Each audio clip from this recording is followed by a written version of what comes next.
Olá, estamos de volta para a nossa aula, mais uma quarta-feira aqui, juntos para estudarmos a Palavra de Deus. Está gostando? Eu acho que uma aula por semana está sendo bom, né? Porque você tem muita informação aí. Não se esqueça sempre de trazer o seu caderninho de anotações, a sua Bíblia, principalmente. Estudar a Bíblia sem a Bíblia é complicado. Eu sei que alguns assistem essa aula enquanto estão no trânsito, indo para casa, mas depois você pode recapitular ali, pegar o texto, olhar, lembrar alguma coisinha. A aula está aí na plataforma. Use e abuse quanto quiser, quantas vezes quiser, onde quiser. Você pode assistir no celular, pode espelhar no aparelho de TV, no computador. O importante é que o conhecimento chegue até você. E traga também um copo d'água. É sempre bom estudar com água, viu? A minha água não está aqui, mas ela está ali, ó, atrás da câmera. Você não pode ver, mas eu estou sempre bebendo água aqui. Faz bem para o corpo. Mens sana, corpore sano. Ou seja, a mente estando bem, o corpo também está bem e vice-versa. E assim a gente fica com a mente mais lúcida para entender as mensagens da Bíblia Sagrada. Bom, pessoal, eu quero fazer a oração costumeira para nós abrirmos a Palavra de Deus, tá bem? Então vamos orar? Senhor, muito obrigado porque o Senhor nos dá o privilégio de conhecer a Tua mensagem, a Tua Palavra que transforma tantas vidas. Peço-te, Senhor, em nome de Jesus, que o Senhor esteja conosco agora nesta aula e que o Senhor, por favor, nos abrigue sob as asas do Teu poder. Em nome de Jesus nós oramos. Amém, Senhor. Muito bem, meus queridos. Na aula passada, eu tinha falado com vocês que eu queria gastar um pouquinho mais de tempo para falar sobre a aliança com Abraão. Mas para isso eu vou fazer uma recapitulação de algumas coisas que eu mostrei na aula anterior. Você viu esse quadro aqui. Eu mostrei 2 quadros de Jerusalém, de fotos tomadas a partir de um drone. E eu mostrei para você os vários pontos ali que agora eu espero que estejam fáceis de você identificá-los. Como o aprendizado também demanda memorização e repetição, vamos ver de novo essa imagem aqui, olha. Estamos tirando a foto de Jerusalém, do alto do Monte das Oliveiras. Então, aqui descendo, você tem o sopé do Monte das Oliveiras, o Vale do Cedron, que passa aqui embaixo, e justamente aqui você tem a região do Ofel, que é um morro que dava até o Monte Sião.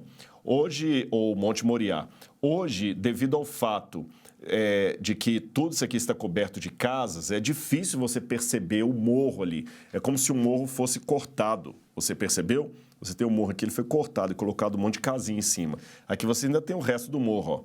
Então, imagina que aqui era um morro que viria e aqui tem um outro morro. Lembra que eu falei também que hoje, tradicionalmente, eles pegam o Monte Sião e colocam nesse lado aqui, ó. Mas nos tempos davídicos, o Monte Sião seria tudo isso aqui até chegando à esplanada do templo. Do lado de cá, você tem o Vale do Rinom, ou Vale do Guiena. E mais ou menos aqui bem para baixo aqui ficou fácil. Aqui ficaria o Palácio de Davi. Aqui embaixo seria o local do encontro de Melquisedeque com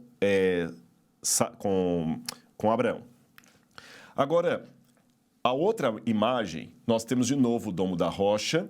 Você tem aqui um caixote, você percebe que é a esplanada do templo antigo, aqui é a Mesquita de Al-Aqsa, que eu havia mencionado para você.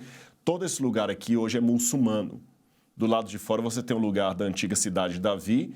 No passado, aqui seria a eira de Araúna, que Davi compra aquela eira e depois Salomão constrói aqui o primeiro templo, que é destruído pelos babilônios. Depois vem, na época de Zorobabel, constrói um outro templo que também é destruído pelos romanos.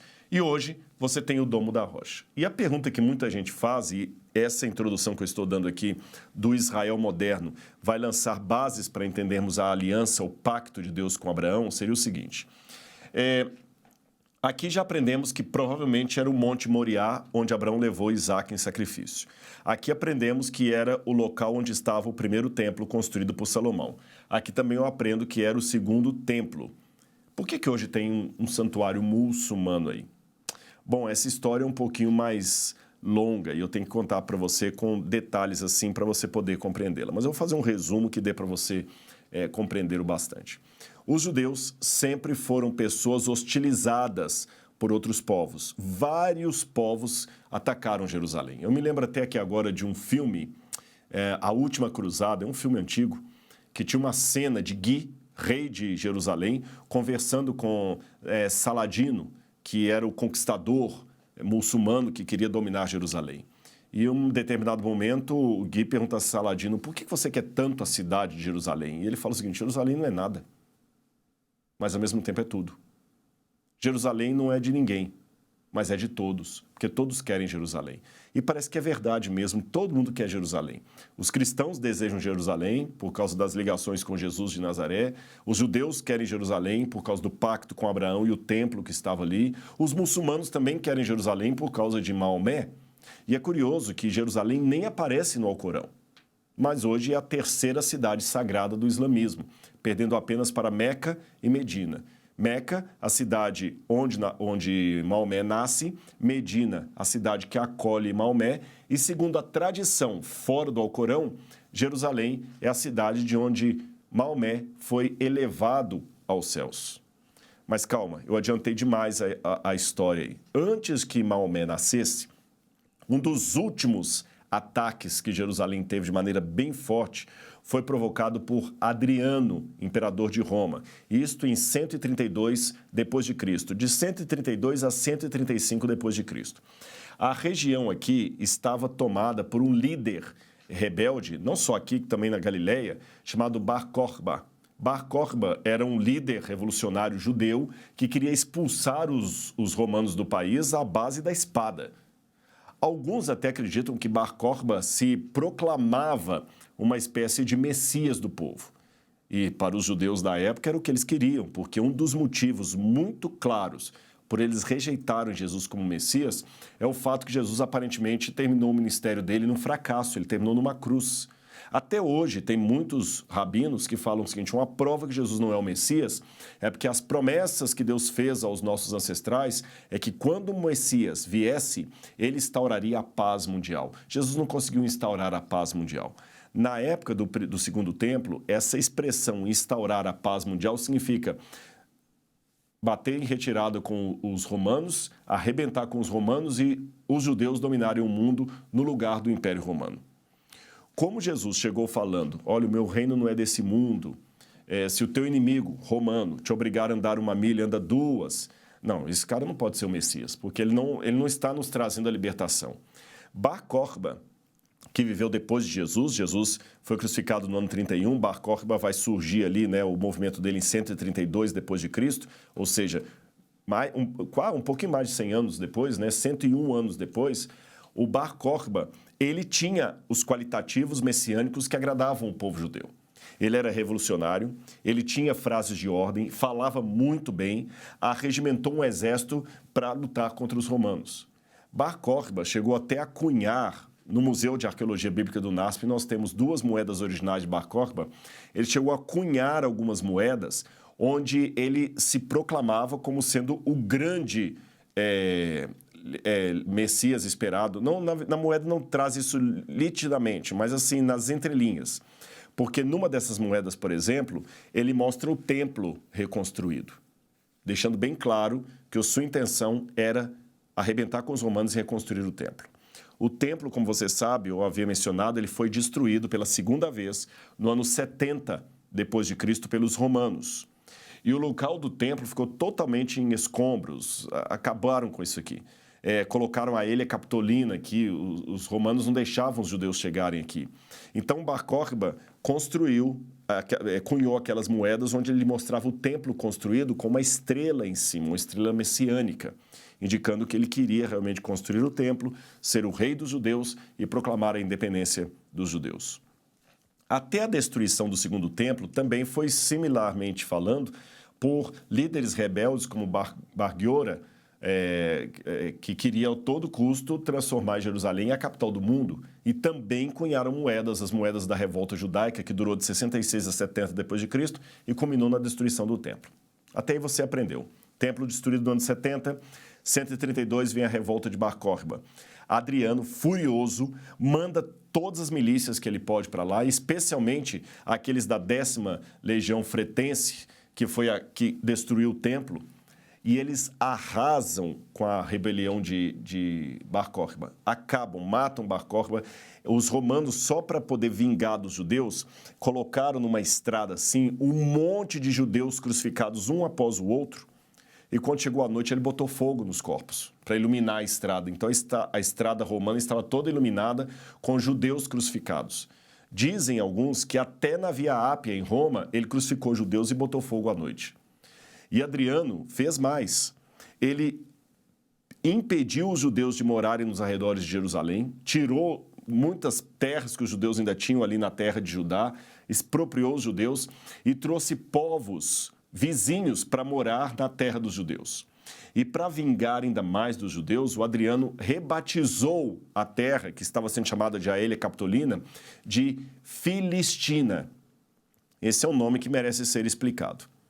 Filistina lembra a terra dos filisteus, uma forma de lembrar os mais terríveis inimigos dos judeus no passado, que eram os filisteus. Então ele chamou a região dos judeus de terra dos filisteus, Filistina. Agora, em hebraico, no alfabeto hebraico, a letra P e a letra F é a mesma letra. Você escreve igualzinho, tá certo? A única diferença é que se você colocar um pontinho dentro da letra ou tirar, ela muda de som. Esse pontinho chama-se dagesh. Então, se você colocar o dagesh ali dentro da letra, ela pode ser P ou pode ser Fê. Então, o nome Filistina, pelo trocadilho da forma como poderia ser pronunciada em hebraico, poderia ser Filistina ou Palestina. Aí que foi a origem do nome Palestina. Embora, a rigor, muitos autores acabam falando da Palestina dos tempos de Jesus, etc., a região da Palestina, mas esse nome oficial da região, Palestina, foi com Adriano. Nunca houve um país chamado Palestina. Era uma forma de zombar dos judeus, chamando a região de terra dos filisteus. E a Palestina foi ficando. Quando chegou no ano 690 depois de Cristo, os muçulmanos conseguiram dominar Jerusalém e converteram os habitantes de Jerusalém para o islamismo. Aí surgiu uma tradição, que, como eu falei, ela não está contada no Alcorão, que Maomé, quando ele foi expulso de Meca, ele foi para a cidade de Medina. E nesse intervalo que Maomé estava com a sua jumenta na estrada, indo de Meca para Medina, essa estrada teve um significado importante na vida de Maomé, porque, de acordo com a crença dos muçulmanos, o anjo Gabriel chegou na estrada e arrebatou o profeta Maomé. Essa viagem dele é chamada de a viagem de Égira. A viagem de Égira é tão importante que o calendário muçulmano marca assim: estamos no ano ano da viagem da Égira. Essa viagem de Maomé. Segundo essa tradição, o anjo Gabriel pegou Maomé, com jumenta e tudo, e trouxe Maomé, sabe para onde? Para Jerusalém. Aí a tradição muçulmana, estou repetindo várias vezes a palavra tradição, você está percebendo, não é? É uma tradição deles. O Maomé foi colocado aqui, no canto.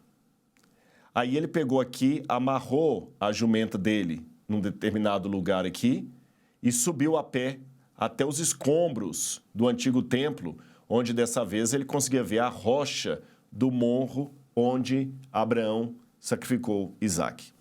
E de acordo com essa tradição, aqui apareceram para Maomé 3 figuras: Ibrahim, ou Abraão, Mose, ou Moisés, e Issa, que era Jesus. Jesus, Moisés e Abraão. E os 3 revelaram para Maomé que ele deveria fundar o Islã. A partir disso, a jumenta de Maomé tomou um impulso e ele foi levado ao paraíso. E do paraíso ele volta e continua toda a sua trajetória para Medina. Depois ele consegue força ali, consegue um exército. O islamismo está criado, a religião do Islã, do maometanismo, como alguns dizem, o islamismo. Bom, na continuidade dos fatos, quando no 7º século a.C., 690, os judeus, os muçulmanos dominam aquela região ali e a convertem para o islamismo, porque o islamismo convertia assim, né? Ele chegava, dominava a cidade, colocava a espada e falava: converte ou não converte? Os cristãos não iam com a Bíblia, os muçulmanos não iam com o Alcorão, eles iam com a espada. O povo convertia, na marra, na marra. Todo mundo convertia. E assim foi crescendo o Império Muçulmano.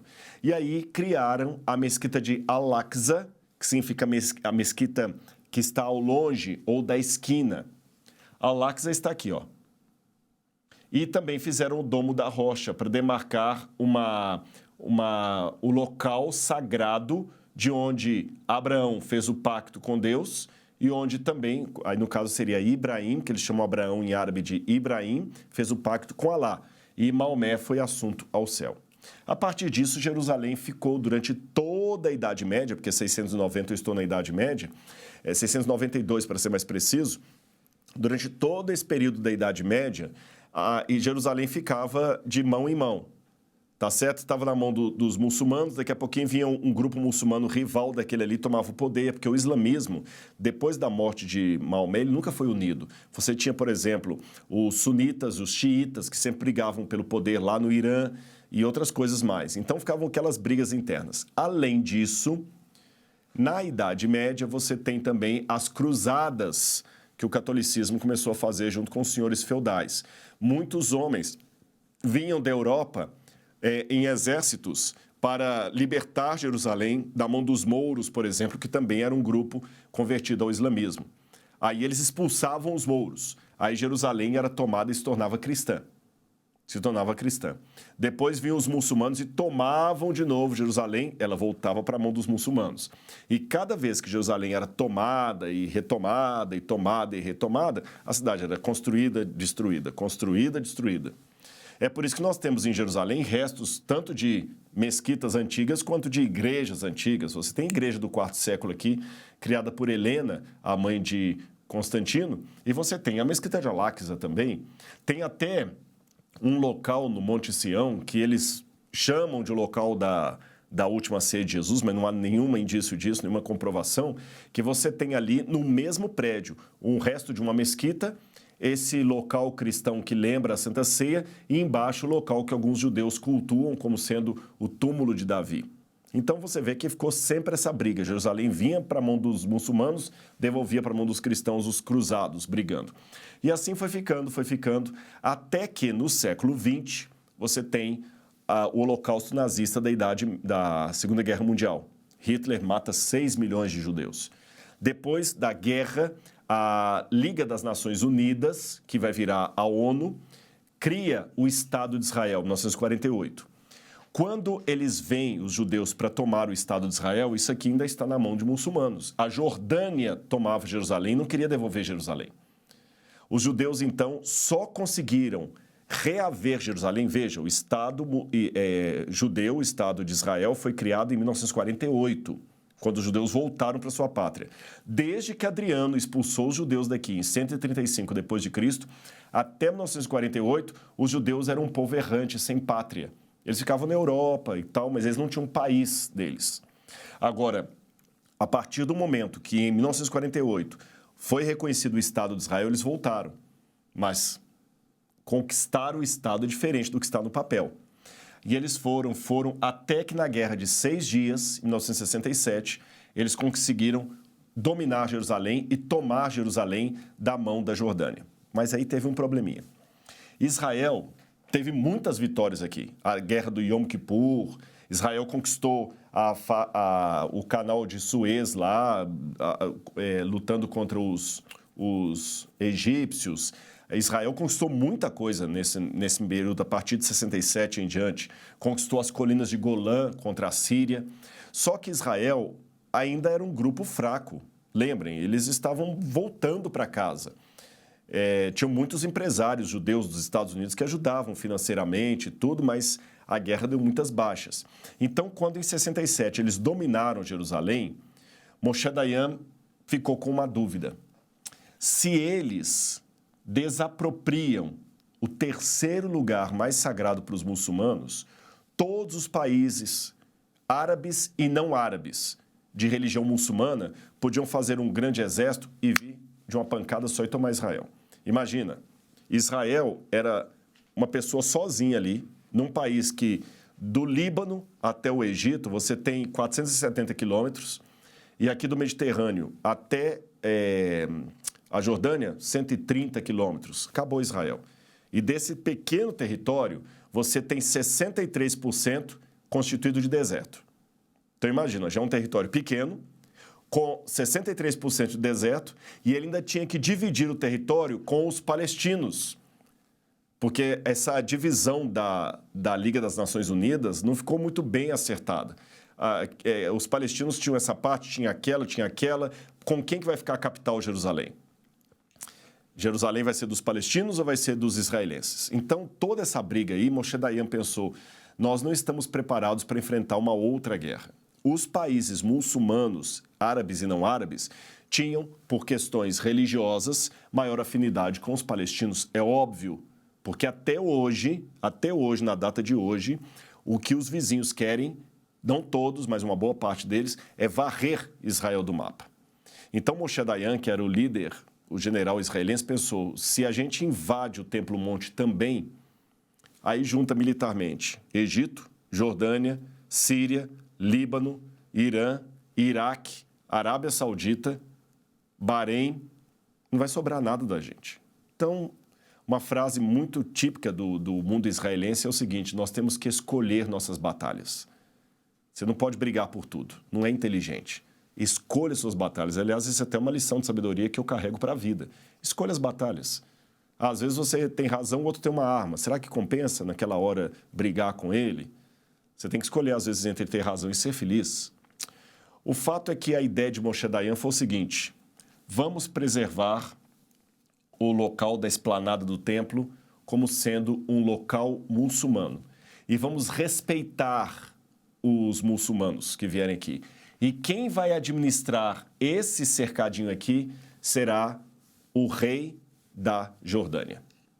Bom, com isso, ele acabou marcando um ponto positivo, porque agora nenhum país árabe vai atacar Jerusalém, porque ele pode destruir um lugar sagrado dos muçulmanos que é comandado por um país muçulmano, que é a Jordânia. Aí você pode me perguntar, Rodrigo, mas Moshe Dayan era judeu? Sim, ele era judeu. E como é que ele deixou isso? Por que ele não mandou construir o terceiro templo?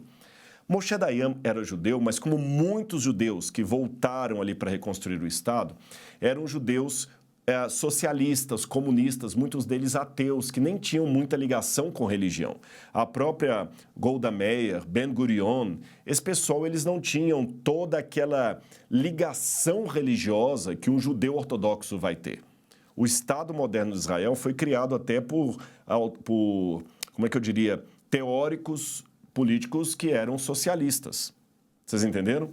Então é por isso que até o dia de hoje, enquanto você está tendo essa aula, Jerusalém é israelense, mas o Domo da Rocha é administrado por jordanianos e é um lugar que só muçulmanos entram. Na verdade, o judeu entra ali também, mas você não pode, como judeu, fazer uma oração ali dentro. Você não pode, como judeu, entrar ostentando nenhum objeto religioso, nem judeu, nem não judeu. Por exemplo, para entrar aqui no Domo da Rocha, você tem que passar por aqui, ó. Aqui tem uma plataforma de madeira, você passa aqui e entra aqui. Para chegar aqui, eu, por exemplo, como cristão, a minha Bíblia tem que ficar no guarda-volumes aqui. Eu não posso entrar com a Bíblia. Se um cristão tem um crucifixo, por exemplo, uma freira, um padre, ele tem que deixar o crucifixo aqui. Você não pode entrar com nenhum objeto religioso a não ser islâmico. Se um judeu está com kippá, ele não pode subir com kippá. Então, eles cercam tudo. E a saída é do outro lado, para facilitar mais ainda. E aqui dentro você não pode pegar na mão da sua esposa, não gostam de contato físico, muitas fotos. Está na mão deles. O que os judeus hoje têm de mais acesso aqui para orar? Esse pedacinho aqui, ó. Esse pedacinho aqui. E o que é esse pedaço? É um resto do muro da época de Herodes, que hoje é chamado de parede ocidental, porque ela está no ocidente, tá bom? Aqui, ó, Oriente, onde o sol nasce, Ocidente. Ou também vulgarmente chamada de Muro das Lamentações. Você entendeu todo esse aspecto que eu apresentei para você sobre o templo, a situação normal? Agora, é triste, porque Deus falou que ele ia dar aquela terra ali para os descendentes dele. De fato, Ismael, que está ali na base do povo muçulmano, era também descendente de Abraão, mas a promessa era para Isaac. E até hoje, Isaac e Ismael brigam por Jerusalém, né? Os muçulmanos e judeus. E tudo isso, sabe por quê? Porque, infelizmente, houve quebra de aliança ao decorrer da história. Os próprios autores judeus admitem isso. Há, inclusive, rabinos da época do Talmud que acreditam, e isso está no Talmud, que as profecias de Daniel tinham chegado a termo e o Messias não veio por causa que o povo judeu quebrou o pacto, a aliança. E a aliança era uma coisa muito séria, muito séria. Eu me lembro que quando eu era criança, isso já era velho na minha época de criança, mas eu lembro que os mais antigos falavam com a gente assim, eu sou do tempo que um fio de bigode valia por documento. Um homem de palavras, uma mulher de palavras. Hoje isso é tão difícil, né? Hoje, infelizmente, a gente vive numa sociedade que o sujeito assina um documento em cartório, reconhece firma, autentica a cópia e ainda assim surgem fraudes. As pessoas falsificam tudo. E há pessoas, às vezes, que fazem o contrato, assina e mesmo assim não cumpre o contrato. No passado, havia também alianças, acordos, tratados. E a quebra de um acordo era uma coisa muito chata, era um defeito de caráter que não se esperava. E um dos momentos marcantes que Deus vai fazer um acordo com Abraão é o Gênesis capítulo 15. Ali nós temos uma cena inusitada. Em primeiro lugar, a Bíblia fala o seguinte, Gênesis 15, verso 1. Depois destes acontecimentos, ou seja, num tempo qualquer não demarcado, a palavra do Senhor veio a Abrão. É interessante que essa expressão, a palavra do Senhor veio, Vairi devar Adonai, e veio a palavra do Senhor. É a mesma expressão idiomática em hebraico que vai aparecer para quando os profetas têm uma visão. Vairi devar Adonai, veio a palavra do Senhor ao profeta tal. Essa palavra que vem é o próprio Deus do profeta. A palavra não é uma coisa que está o próprio Deus em forma de palavra. É por isso que no Novo Testamento o evangelista João vai dizer, no princípio era a palavra. Ele escreve em grego, enachen hologos, kai hologos en prostonteon.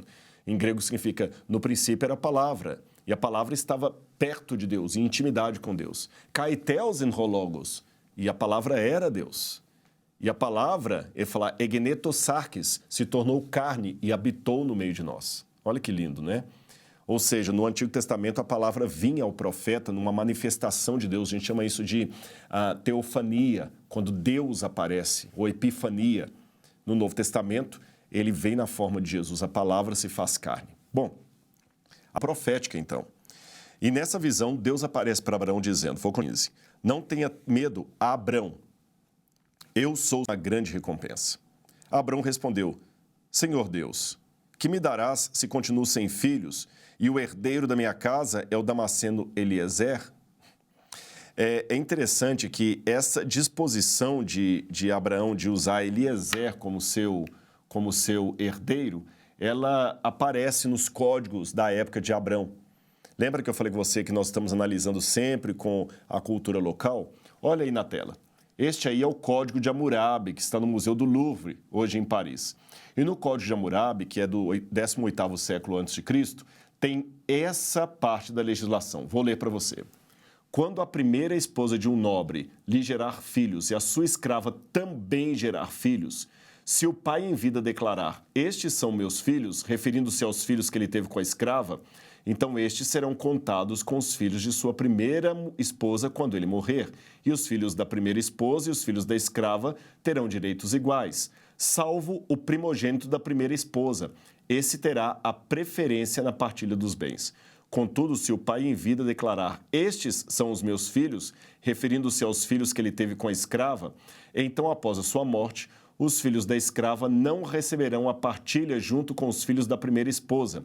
Tanto a escrava quanto os seus filhos terão direito à liberdade e os filhos da primeira esposa não terão direito de reclamar os filhos da escrava para serem seus servos.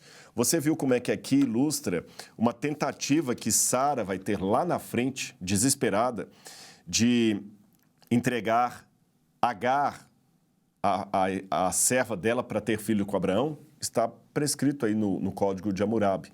E num outro Código de Nuzi também fala que se um outro dispositivo legal que ele podia ter, além de ter filhos com a empregada da esposa, eu sei que na nossa cultura isso é inadmissível, mas estamos falando de um outro tempo, Uma outra disposição legal que Abraão teria, ele poderia escolher um servo de acordo com o seu beneplácito e nomear esse servo o seu herdeiro.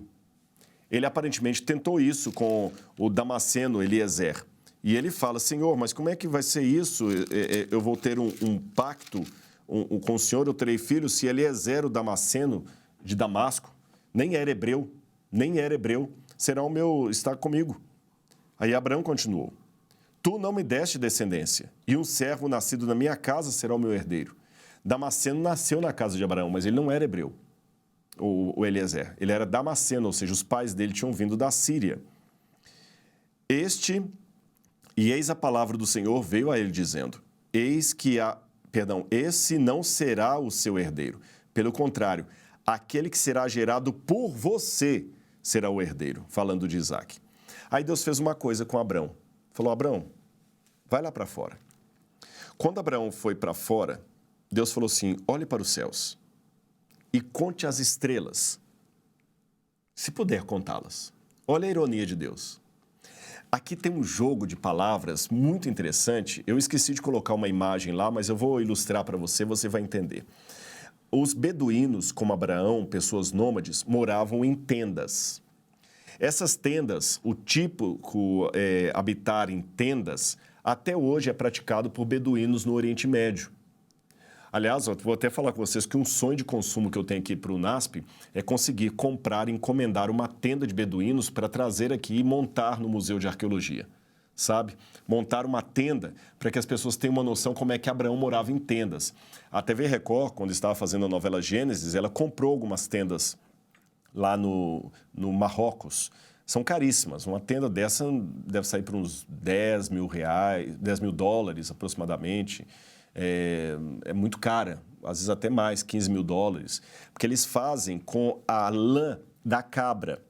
E é interessante que você sabe, todo pano é feito por trama e urdidura. O que é a trama? São as linhas que passam nessa direção e a urdidura que passa nessa direção. E você costura o pano, tá certo? E o pano então fica assim, ó. Se você olhar um pano, ele tem buraquinhos, tem poros. Por isso que se eu colocar água num pano, ela vaza, ela coa para o outro lado, porque ele tem buraquinhos.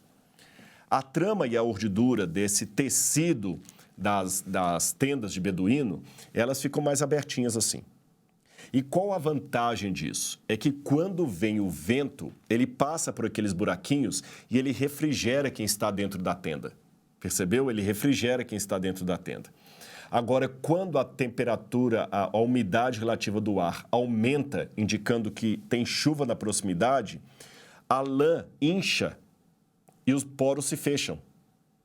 Aí aquele telhado, aquela cortina da tenda ali, fica impermeável, não chove dentro dela. Isso é fantástico. Agora, voltando à época em que os poros estão meio abertos, quando você está dentro da tenda, refrescando-se ali, aquele tecido, aquele véu da tenda, aquela cortina, ela parece, na verdade, um céu escuro, porque a tenda é escura, a lã é preta. E esses buraquinhos ficam parecendo estrelas. Tanto é que uma das práticas que os beduínos sempre tiveram é comparar o céu como sendo a tenda de Deus. É uma visão beduína. Por exemplo, no livro de Isaías, ele usa esse jogo de palavras de maneira poética ao falar assim, Senhor, tu estendes o céu como a cortina para neles habitar. É como se o céu fosse a cortina de Deus. E nessa tradição que vem do milenar do Antigo Oriente Médio, e talvez alcançou os tempos de Abraão, eles imaginavam que a cortina do céu, a tenda de Deus, era tão velha que ela tinha buracos. E as estrelas seriam a glória de Deus passando por aqueles buracos. Então Abraão estava acostumado a dormir lá na sua tenda e ficar olhando para os buraquinhos ali no tecido e imaginando as estrelas. Aí Deus falou assim, olha, sai aqui, quero te mostrar uma coisa.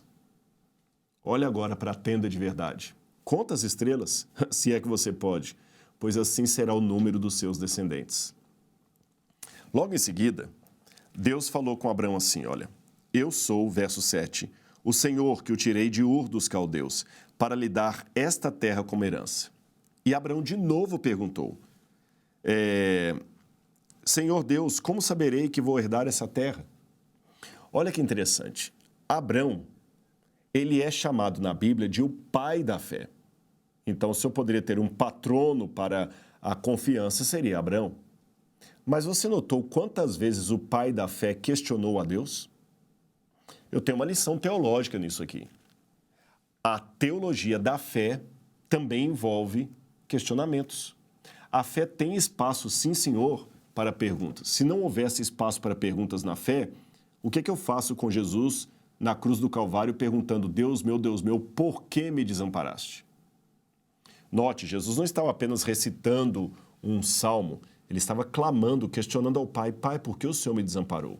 Eu estou dizendo isso para você porque eu estou, assim, acostumado a andar pelas igrejas por aí e ouvir frases, para mim, não bíblicas, antibíblicas até eu diria, como, por exemplo, o verdadeiro cristão jamais pergunta por quê. Ele diz, para quê? Como se fosse pecado questionar a Deus. Não é, meu amigo. Se você está com sua mente fervilhando de perguntas aí, a Bíblia te dá essa autorização. A fé não é incongruente com o questionamento.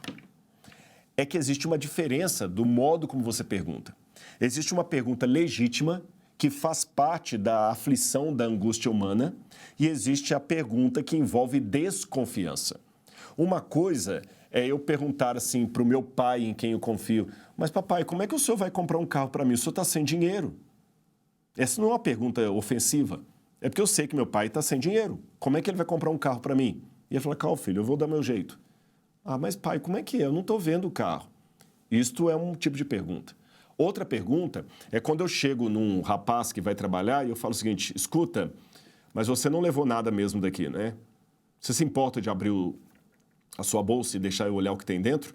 Essa pergunta não é uma pergunta natural de alguém que ama, é uma pergunta de alguém que está desconfiado, que não tem confiança no outro.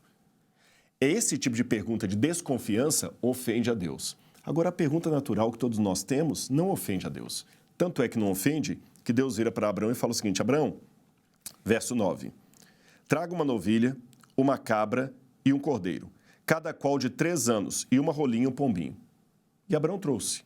Note que curioso o texto aqui na sua Bíblia. Deus pediu a Abrão para trazer aqueles animais, Abrão trouxe, mas Abrão fez algo que Deus não pediu. Olha aqui o verso 10.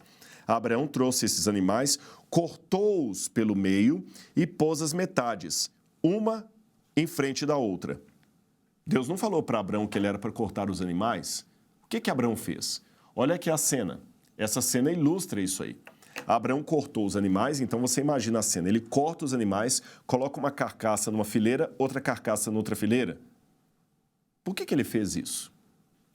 Bom, o fato de Abraão ter tido esse comportamento e Deus não tê-lo repreendido me leva a pensar que Abraão estava fazendo algo que era esperado, que era normal. Afinal de contas, Deus iria fazer um pacto com Abraão. E todos os pactos, geralmente, de um rei superior com um rei vassalo, começavam com um preâmbulo. Olha o que eu fiz por você, dizia o rei superior. Quando a gente encontra os vários pactos que a arqueologia me permite encontrar, que foram encontrados, por exemplo, em Alalak, Mari, Ebla, Nuzi, os hititas principalmente, aqueles pactos dos hititas que nós vemos, especialmente pactos de um rei soberano com um rei vassalo, a gente vê que, embora não exista um pacto exatamente igual ao outro, você entendeu? As liturgias variam um pouquinho, o ritual do pacto varia um pouquinho de lugar para lugar. Embora haja uma variabilidade aqui e ali, os pactos seguem mais ou menos um padrão.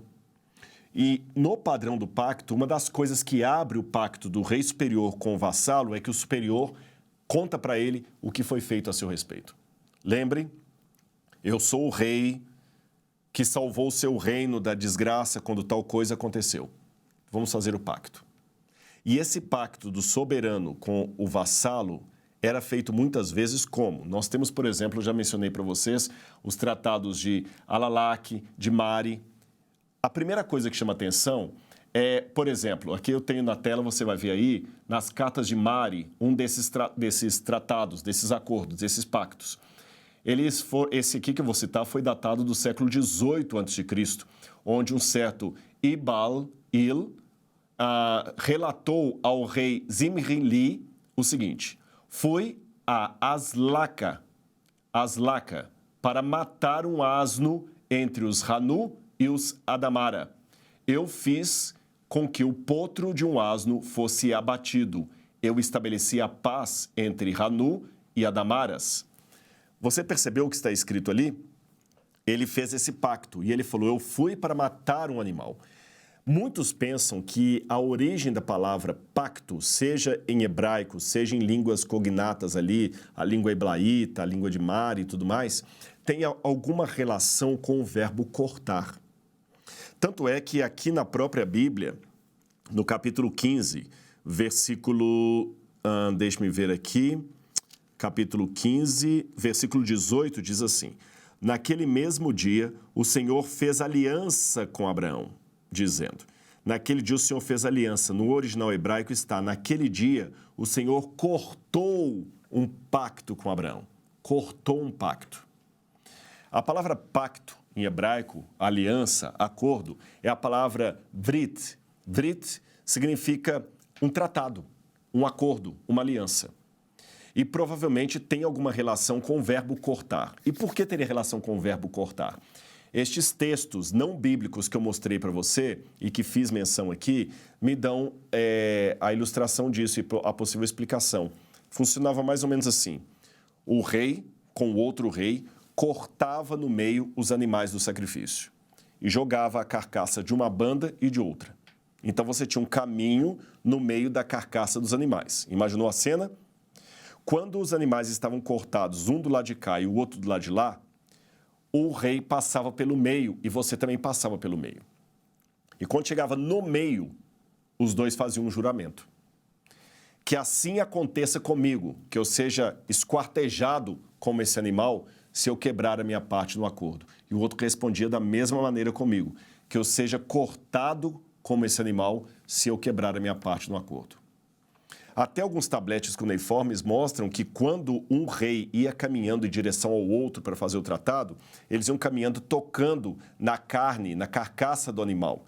E lá no meio faziam um pacto. Depois esse animal era oferecido em sacrifício e uma refeição comum era feita entre eles. Em Alalak, foi descoberto até um tablete cuneiforme que tem um detalhe a mais.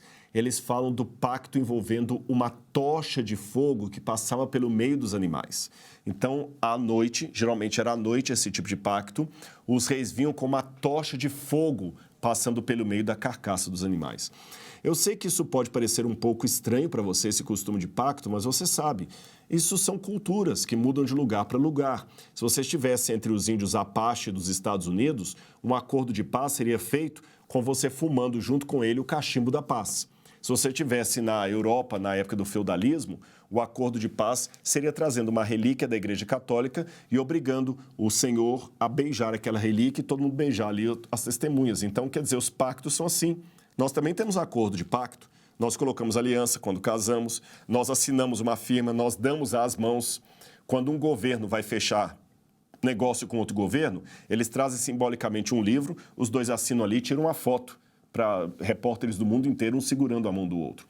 Ou seja, esses elementos me ajudam a ver regras, rituais de pacto que há no mundo. Na época de Abraão era assim.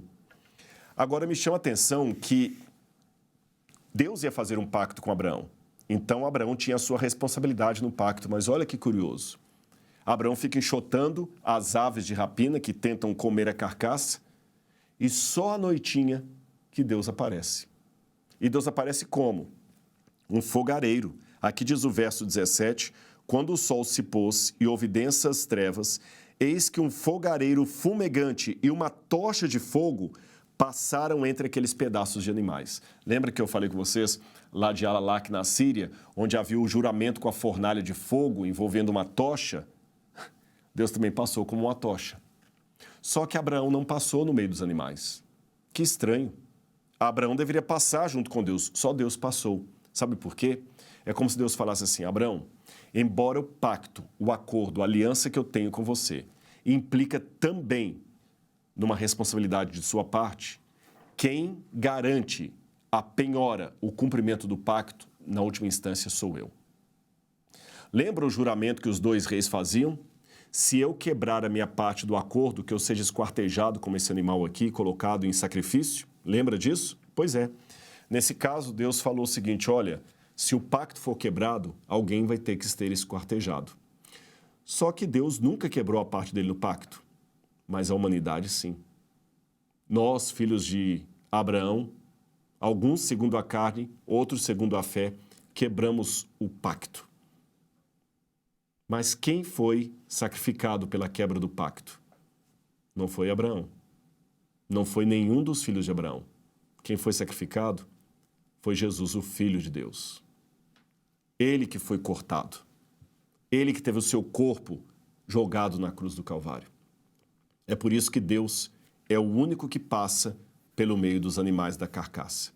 Porque embora o pacto com Deus demande uma fidelidade de minha parte, em última instância, quem garante o cumprimento final do pacto é Deus. Porque uma vez que nós quebramos a aliança, através do sangue daquele que foi sacrificado, nós podemos, mediante um arrependimento sincero, pedir perdão a Deus e o pacto será ratificado, será refeito.